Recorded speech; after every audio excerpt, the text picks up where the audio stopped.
Hello guys, Mon Montenegro. So for today's video, i-share ko lang sa inyo yung aking sunscreen na ginagamit or sunblock.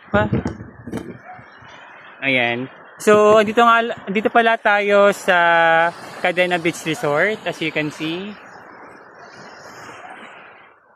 Ayan. So 6:30 AM ngayon, nakaka-unwind. Sobrang relaxing guys. Ayan, as you can see. So, share ko lang sa inyo yung ginagamit kong sunblock. Ito. So, ito guys, gagamitin ko lamang ito sa body. Kasi kapag nang pumunta kasi ako dito guys, nilagay ko sa mukha ko, ano siya, maputi sa mukha. So, bumili na lang ako ng ganito para sa mukha ko para hindi siya mukhang maputi. So, apply natin siya guys.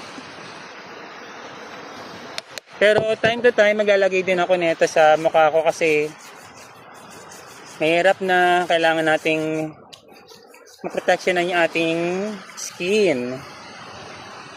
Ayan. Then ito naman para sa ating mukha.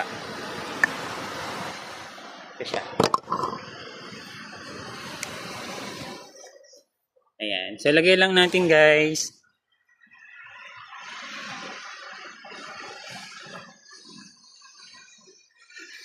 Ayan lang.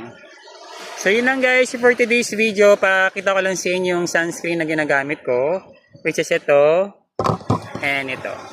Yun lamang. Bye bye!